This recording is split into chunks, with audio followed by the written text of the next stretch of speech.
nawe mbavuga ko yasanga mu kigo yego ijoro ntibikorerwa yego mugiye rero numva birancanga yego k'imirimo myiza muri izajyana umuntu mu ijuru yego numva utamakora ijuru bo nyine uko niko wagiye ubyumva niko narabyemera ni nako ubyemera wemera ko imirimo yawe myiza ari izakujyana mu ijuru gukiranuka kwawe gukiranuka ku gato na kanini ukirinda nyine ikintu cyose cyakugayisha mu maso y'Imana yego nkurikije amateka ya Bibiliya yego hari abantu bose bagiye babitungane imbere y'Imana babazi n'uki barabajyanye mu ijuru badapfuye ba Aburahamu n'abandi babaye intungane yego bavuga imirimo yabo myiza kandi bavuga ko babonye ubwami bw'ijuru mbo mbega wumva bo nabo barajyanywe mu ijuru n'imirimo yabo myiza imirimo yabo myiza bo aho mu rugo se ufite Bibiliya nta Bibiliya hano hafi mfite ntayo ufite hafi iyo uza kuba uyifite twari kubireba ibyo wari uvuze ariko mu by'ukuri ntabwo ari byo ntabwo ari imirimo myiza yagiye ibahesha kwemerwa n'Imana nta muntu wabona imirimo yamurika mu maso y'Imana noneho ngo Imana imwemerere kuri iyo mirimo yakoze myiza uzi impamvu se Charles ni ukubera ko umuntu avuka ari umunyabyaha ku bwa Adamu ndabyumva Adamu burya niwe muntu waremwe bwa mbere kandi aremerwamo abantu twese noneho rero Adamu amaze kwandura ahumanyijwe na Satani yamwumviye burya yaramuhumanyije yaramuhaye ku mwuka we uwo mwuka rero w'icyaha wabaye uruhererekane ku nyoko muntu yose iyo ni nayo yitwa kamere y'icyaha burya ino kamere y'icyaha yego ariyo tuvukana twese cyangwa se icyo bajya bita abandi ngo ni icyaha cy'inkomoko nicyo cyaha cy'inkomoko ni ubwo buzima bw'icyaha bwinjiye muri Adamu bukomotse kuri Satani bugakwira inyoko muntu yose noneho Charles ubwo buzima urabuvukana n'undi muntu wese arabuvukana akaba ari nabwo butuma nubwo ugerageza gukora ibyiza nk'uko woza unabivuga numva nagerageza gukiranuka ku gatoya na kanini ariko nubwo bigerageza ntibikunda ari nacyo Bibiliya igarukaho mu Baroma 7 nkaho uravuga ati nshaka gukora ibyiza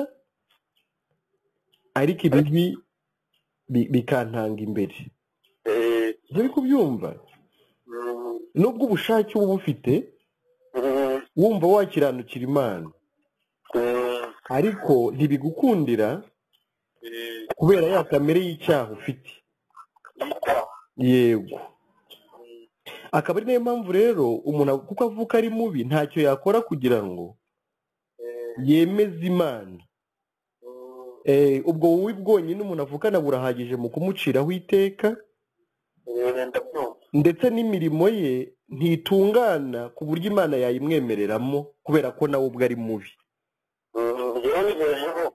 yego ntabwo natungana ku buryo buhagije navuga ngo Imana yanyemeye nakoze ibyiza yego rwose noneho rero Charles iyo si indwara wavukanye wenyine si ikintu cyakwadutseho ahubwo niko inyoko muntu yose imeze noneho rero ku bw'icyo twese twavutse dukatiwe kurimbuka cyangwa se tuvuka dukatiwe kurimbuka niyo mpamvu mu Baroma 3:23 bavuga ngo bose bakoze ibyaha ntibashyikira ubwiza bw'Imana none se ntiwumva bavuga bose se ntibari bavugiyemo na Aburahamu iyo bavuze ngo bose se ubwo wumva hari uwo basize nta n'umwe rwose sibyo se niko bimeze noneho rero Charles imana imaze kubona ko twese twanduye, imana imaze kubona ko twese twabaye babi, yashatse noneho uburyo bwayo yadukizamo, atari twebwe twikijije, kubera ko urumva twebwe ntitwabishobora. ntabwo twashobora rwose, ibyo namaze kubyumva. wamaze kubyumva. byatumye rero imana ubwayo yambara umubiri iza mu isi. uwo mubiri mvuga ni Yesu. mu by'ukuri Yesu ni umwuka w'Imana cyangwa se umwuka wera winjiye muri Mariya kugira ngo Mariya noneho asame inda ajye yabyara Yesu, ariko mu by'ukuri ari Imana yambaye umubiri. uri kubyumva? kubyumva neza rwose. aho ngaho ntihutawumvamo ko noneho Yesu we kuvuka kwe no kuvuka kwa Sharire bitandukanye? kuratandukanye cyane kuko Yesu yamusaze kuducungura. yego rwose. niwe ntiyanyuze muri iyo nzira twe twanyuzemo y'icyaha. ntiyabyawe ku bushake bw'umugabo n'umugore. urumva ntakomoka kuri Adamu nk'uko twe tumukomokaho. we rero akomoka ku Mana. niyo mpamvu we yavutse adafite bwa bwandu bw'icyaha. ibyo byatumye noneho atungana birakunda, aba mu isi akora n'ibyo Imana ishaka byose birakunda, kubera ko nta bwandu bw'icyaha bwari bumurimo. uri kubyumva? noneho Sharire rero wumve ko Yesu ibyo yakoraga byose yabikoraga yitwa umucunguzi wa Sharire. aha, umucunguzi wawe rero burya ni muntu ki? ni umuntu ukora ibyo wagombaga gukora wowe, bikaba byakunaniye we akabikora mu cyimbo cyawe. yamara kubikora bikakwandikwaho nk'aho ari we wabikoze. noneho Yesu rero kuko yatunganye ari umucunguzi wawe, burya gutungana yatunganaga ni wowe yagushakiraga. gukiranuka yakiranutse ni wowe yabishakiraga, wowe utabishobora. noneho wowe uzemererwe mu gutungana umucunguzi wawe yatunganye. ni nk'uko waba ufite umujimo cyangwa se impanga yawe, noneho ukaba warananiwe wenda kubona perimi yo gutwara, ariko we akaba asanzwe anatwara, akaba na perimi ayigira. akakubwira ati noneho wowe uziyandikishe mu kizami, ariko ku munsi wo gukora ni njye uzajyayo. uri kubyumva? noneho kubera ko Musa ku munsi wo gukora akagenda agakora, ariko abareba bakabona ari wowe uri gukora. uri kubyumva? yatsinda ya perimi bakayisohora, ariko wibuke ko ari wowe wanditse, igasohoka n'ubundi ari iya Sharire, ariko atari Sharire wagize ute? wakoze. ukaba gucunguye ku byakunaniye wowe. aha, Yesu rero nawe burya akiranuka, ari gukiranukira Imana mu isi, yabikoraga mu cyimbo cya Sharire, kugira ngo Sharire nabyizera ko ari we yakoreraga, Imana imubare nk'umukiranutsi, ariko mu by'ukuri atari Sharire wakiranutse. uri kubyumva? aha, icyo nicyo Bibiliya yita gutsindishirizwa rero. ni ukubarwaho intsinzi ariko ari undi wayikoreye. uri kubyumva? icya kabiri rero, nanone kubera ko wavutse ukatiwe igihano cy'urupfu rw'iteka cyangwa se koherwa mu nyanja yaka umuriro n'amazuku, nabwo Yesu yashatse nacyo kukigucunguraho. nanone yemeranya n'Imana ko ifata ibyaha byawe byose cyangwa se bwa bubi bwawe bwose ikabumubaraho, yamara kubumubaraho ikanamuhana, ariko imuhannye mu cyimbo cya Sharire. kugira ngo Charles nabwo nabyizera azakurirweho cya gihano yagomba kuzahanwa aricyo urupfu rw'iteka. Aba nabohowe rero akuwe mu rubanza rw'ibyaha. Wabyumvisha nabyo? Nibyo Yesaya yavuze ngo yashenjagura ibicumuro byacu. Nushaka ubikure muri rusange uvuge tuyashenjagura ibicumuro byanjye Charles, ngo igihano kiduhesha amahoro cyari kuri Yesu. Muri make kubimenya no kubyemera wowe biguha amahoro cyangwa se biguhesha amahoro mu mutima. Umenye ngo Imana ubwo ntikimpanye kuko yahannye undi mu cyimbo cyanjye ari we Yesu. Ubwo Imana iramutse ihannye Charles kandi yarahannye Yesu imuhora Charles, ubwo Imana yabibaye nk'umucamanza ubera. Yego.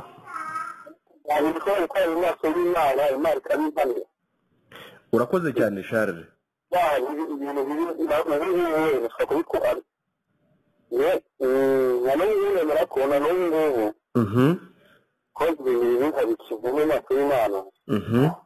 Ushaka kugira ikintu ukora wenda cyo kwigisha nimba yagita ishuri kugira ngo nikosore ariko abikota atari ubugoma bwo bugwaniriza kugira ngo bari mu nzira nziza. Okay, none Charles tukiri aho rero noneho ubwo turaza kuba tugiye kujya mu kindi kika cya kabiri, uburyo Charles noneho abana n'Imana ariko amaze kwemera neza ko yamaze gukurirwaho urubanza. Ubundi ntabwo igihano cy'ibyaha, ntuzi ko birivanga ibihembo by'ibyaha ni urupfu se? Siko bimeze? Ibihembo by'ibyaha ni urupfu. Ntabwo rero ibihembo by'ibyaha ari ugukubita agashyi cyangwa ari ukukureba nabi. Ibihembo by'ibyaha ni urupfu, kandi urupfu rw'iteka. Bivuze ngo turabanza twumve neza ko ikintu Yesu yadukuriyeho ari icyo ngicyo. Ni urwo rupfu rw'iteka Charles yagapfuye. Yesu yarupfuye mu cyimbo cya Charles kugira ngo Charles arukurirweho. Sibyo Charles? Icyo rero nicyo gikomeye cyane kurenza ibindi byose. Charles akaba mu isi avuga ngo uko byamera kose sinkirimbutse. Uko byamera kose nacunguwe mu rupfu rw'iteka. Arega ni n'icyo umuntu akizwa. Iyo uvuze ngo ubu ndakijijwe n'urugero, ubu wishuriwe ko wakize urupfu rw'iteka ubwo Yesu yarupfaga mu cyimbo cyawe. Wabyumvisha? Noneho rero Charles, ubundi ikintu umuntu aba yibaza cyane nicyo, umuntu aba yibaza ati subu nyine mvuye mu mubiri ndamutse mfuye naba ngiye mu ijuru cyangwa naba ndimbutse. Ni ikibazo kiba mu mutima w'umuntu. Ariko nanjye nkakubaza, ko umaze kumva icyo Yesu yagukoreye ukaba wumva ko yaje kugucungura agahanwa icyo gihano we wagahanwa, kuri ubu mu mutima urumva Imana nayo izahindukira ikaguhana ikakurimbura? Ni ikibazo nkubajije. Aho rero kuri mbyumva. Yego. Ubwo rero yampana bitewe n'uko nitwaye nyuma y'icyo cyaha cy'inkomoko. Cyose icyo umuntu wese arakivukanye. Ko nyuma ishobora kuza kureba icyo twebwe twakoze ibintu twakoze hano ku isi. Icyo ni ikibazo cyiza nanone, cyangwa se ni inyunganizi nziza utanze.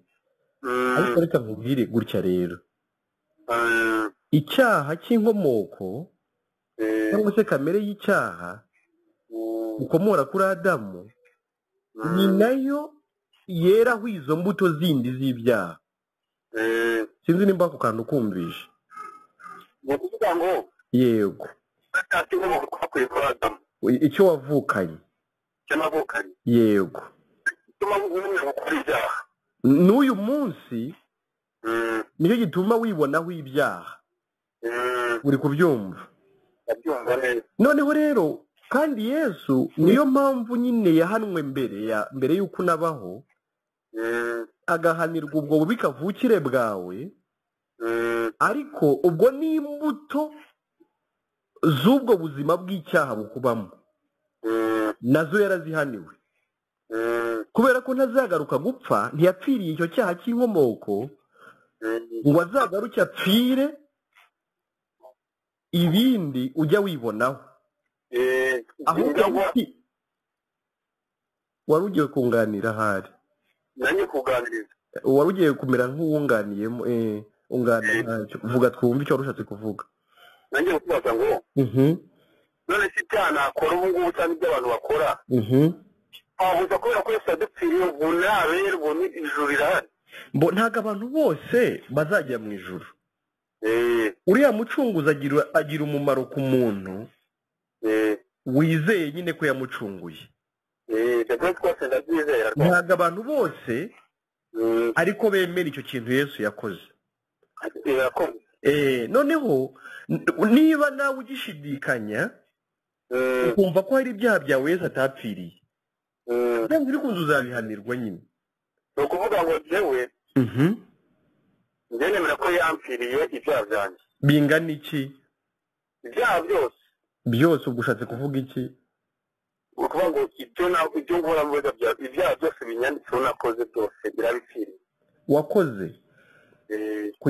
wakoze kugeza ryari ibyaha byose nyine nakoze byose yarabimpfiriye ibyo wakoze kugeza none se cyangwa kugeza ryari kugeza iteka ryose aha none ariko ikindi nkongera nkibaza ngo uretse gatoya utinde cyane ntiwihute utinde cyane ku kintu uba uri kuvuga uri kuvuga uti ibyaha byawe byose wakoze ariko wongera ukavuga uti nanone ahubwo numvishe ko ari ukugeza iteka ubwo ibyaha byose byangaragaraho ndumva Yesu yarabipfiriye niko uvuze ubwo niko mvuze niko uvuze niko mvuze kandi ni nabyo nyine kubera ko ntazongera gupfa sibyo niko bimeze yapfuye rimwe hari umuririmbyi uvuga ngo yanyishyuriye ya myenda yose ngo yambabariye ibyaha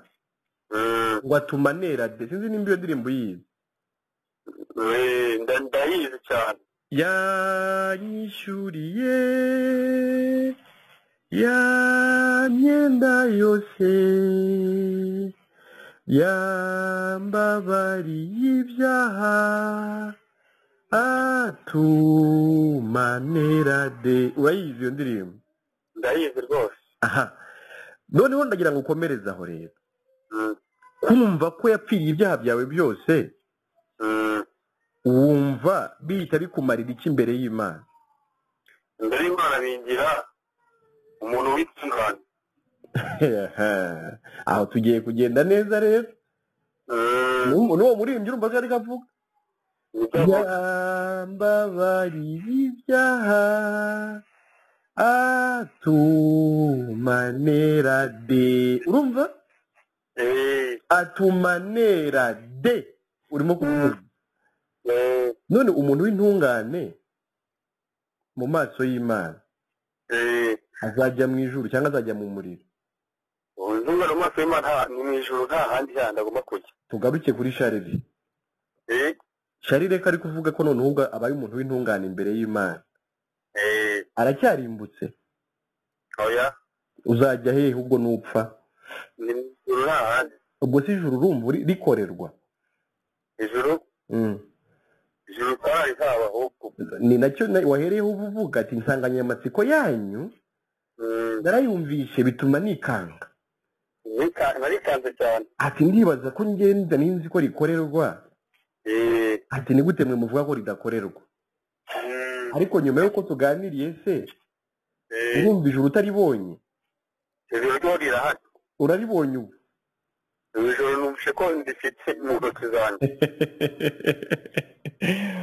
none se Sharire ko ubyumvishe umva mu mutima wawe bigenze urumva wishimye urumva mbega bigenze bite ndishimye rwose urishimye cyane ariko none nkongera nkibaza ikibazo mbaza rwose kandi ushira impumu mbaze neza none se ibintu ubu ngubu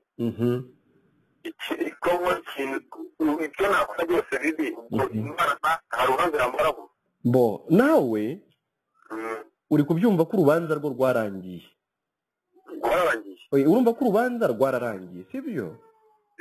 Kuko Imana yamaze kukubabarira. Yarambabarira hose. Ntiyanagusubiza mu rubanza. Ahubwo kubera ko uwizeye Yesu uyu munsi ugiye kuba umwana wayo, ugiye kuba umwana w'Imana, cyangwa se unamaze kuba we nyine. Noneho ariko ubu ugiye kubana n'Imana nk'uko umwana abana n'umubyeyi we.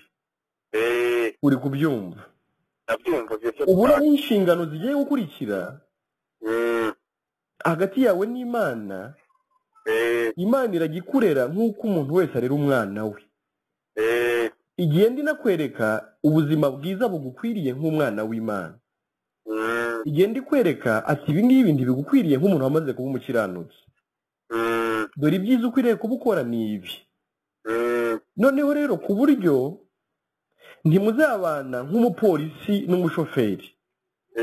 Oya, ahubwo muzabana nk'umubyeyi n'umwana.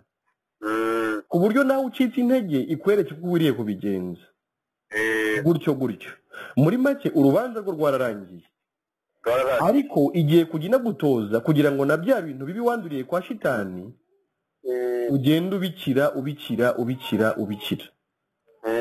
Ako kantu usize nimba ukumvishe. Ndabyumva. Wakumvishe. Nabyadurandaje nkora kugira ngo uzagende ngenda mbireka. Yego rwose. Ndashaka kwitunganira. Noneho ariko ibyo si ukubireka kugira ngo ikwemere. Ahubwo yamaze kugira ute? Kukwemera. Ahubwo nk'umwana wayo izagenda igutoza kugira ngo unagire ubuzima bwiza bunagaragaza imico y'abana b'Imana. Nk'uko burya iyo umubyeyi ari kwigisha umwana we ntaba ari kumwigishiriza kugira ngo amwemere. Abasanzwe ahubwo n'ubundi yaramwemeye kuko aba ari umwana we. Ahubwo akamubwira ati mwana dore ibyiza ukwiriye gukora n'ibi. Ariko n'ubundi aba yarabaye umwana we, aba yemerewe kuba muri urwo rugo rwe. Noneho ariko kubera ko abana n'umubyeyi we, umubyeyi akagenda amwereka imico myiza ikwiriye abana bo muri urwo rugo. Sibyo? Ntabwo ibyo umwana akora byiza mu rugo abikorera kugira ngo yemerwe. Oya, abasanzwe yaremewe. Sibyo? Nanjye rero bavuga nti ibyo umwana w'Imana akorera imbere y'Imana byiza si bituma yemerwa. Ahubwo abikora kubera ko yemewe. Ukumva rero nibibi byakugaragaraho umubyeyi niwe ufite inshingano zo kukubwira ati ibi si byo, dore ibyiza ni ibi. Gutyo. Ariko urugo rw'Imana ukaba ururimo bikaba byaranarangiye. Wabyumvisha? Yego, ndumva ijwi risa n'igigiye sinzi nimba ubuzerezo. Zirahari kabisa. Uri kunyumva neza. Ndagira ngo numve niba nta kindi kibazo ufite mbere yuko dusezerana, ariko tuzanakomeza kuganira. Nta kibazo cyenda hafi. Yego. Nubona hanze ngo ahubwo gusengera ko n'umfisha uzangera nziza. Charire, ibyo tuzabiganira wenda nitubonana. Niba wifuza guterana ibyo tuzabiganiraho wenda se nko kuwa gatanu. Niba uzaboneka ntibambwiye ko tugihundwe tuzaganira noneho n'iby'amateraniro mbega n'ibindi byose wakwibaza tuzabiganire atari kuri telefone. Ahubwo yego nababazaga. Yego.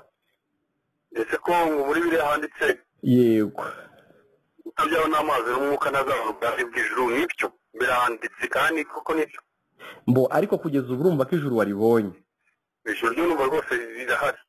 Noneho n'ibyo biranditse muri Yohana 3. Ni amagambo Yesu yabwiye Nikodemu. Ariko mu by'ukuri ntabwo icyo ashaka kumubwira ari aya amazi buzi, amazi bugezi. Amazi atemba. Oya, ahubwo n'ubundi ni ijambo ry'Imana. Usomye muri Yakobo 1:18 hakubwira ngo twabyawe n'imbuto itabora ariyo jambo ry'Imana. Ni ukuvuga ngo amazi Yesu yavugaga ni ijambo rye. Ni ijambo rikiza, ni ijambo ry'umusaraba. iyo uryizeye uba uvutse ku mana ukaba uvutse ubwa kabiri ntabwo ari ukujya mu mazi ngo bakubatize kubyarwa n'amazi n'umwuka rero hari nawe Yesu yavuze ngo amagambo mabwira niyo mwuka kandi nibwo bugingo urumva ko ubuvutse mu buryo bw'umwuka ariko ubyawe n'ijambo ry'Imana yego rwose deja nyine ubu ubyawe n'amazi n'umwuka yewe numva nyine ari amazi aya ngaya kutabatizwa mu mazi menshi niko babidusobanuriye ariko si byo urumva baba baradushyize no mu mazi ariko gushyira mu mazi n'ubundi ukumva ntibyaguhaye icyizere cy'uko ubaye umwana w'Imana byaguhaye icyizere cy'uko ubaye intungane imbere y'Imana nyamara iyo wumvishije ijambo ry'umusaraba nyine ukaryizera ubu byawe n'amazi n'umwuka ubuvutse bwa kabiri ubonye ijuru ubonye ubugingo buhoraho yego rwose ahubwo ikindi kibazo yego Charles ko wambwiye ngo hari abantu tuzajya mu ijuru n'abantu bazarijyamo kandi twese dufite kandi twese twarahawe ijuru yego mpamvu ni iyihe kandi twese ari muri rusange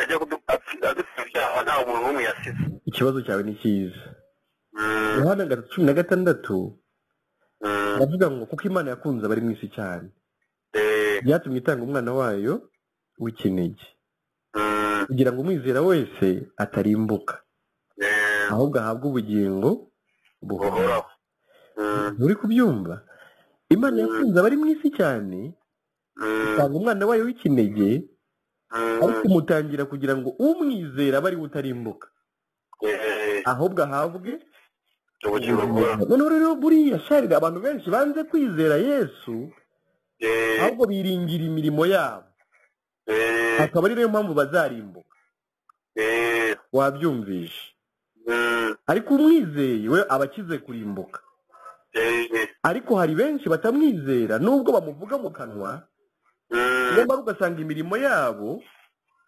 niyo bashyize imbere nk'aho ari izabahesha ijuru icyo gihe rero uwo muntu azarimbuka azize ko yanze kwizera ahubwo umurimo wakozwe n'umucunguzi we wabyumvishe yego rwose none se yego wemera umwuka wera umwuka wera sibwo nabura kutawemera gute kandi nkubwiye ngo n'ubu umwuka wera ni nawo uba ugwishuriye ibi ngibi tuvuganye icyakora umwuka wera si byo se niko bimeze rwose niko bimeze yego rwose bimeze ahubwo numva rwose ikiganiro cyawe ni cyiza kandi ko cyubaka yego yego ku byo yatekerezaga yego uko nabimenye nyine ariko numva hari ukundi kuri menye yego rwose ukundi kuri gushya menye yego nawe kigemo kimwe cy'ibanza cyo mu nzego cyane ariko kigemo nawe zitunga na amegerwa wumvisha ari byo niba yose yadupfira ibyaha byacu ubwo ikintu cyaha ni ikihe ahubwo tugiye gupfira ibyaha bakavuga ngo ibyo nakwiye ni ibi ngibi none ibyo umuntu wenda azakora nibyo azabazwa none rero ndumva ikera dupfira byose rwose urumva ko noneho birasobanutse neza birasobanutse rwose nta kibazo umutima wawe urakeye wishimira wese kuri buri wese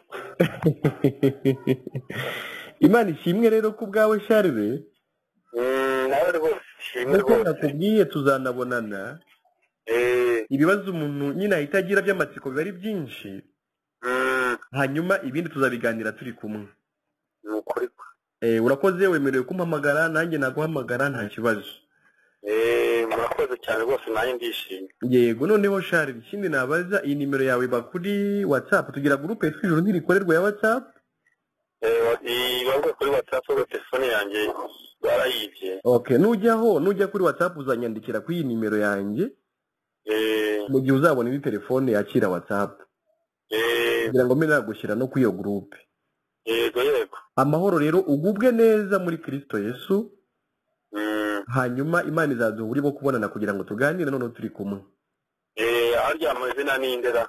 Amazina yanjye Emile Nshimiyimana. Emile Nshimiyimana. Yego.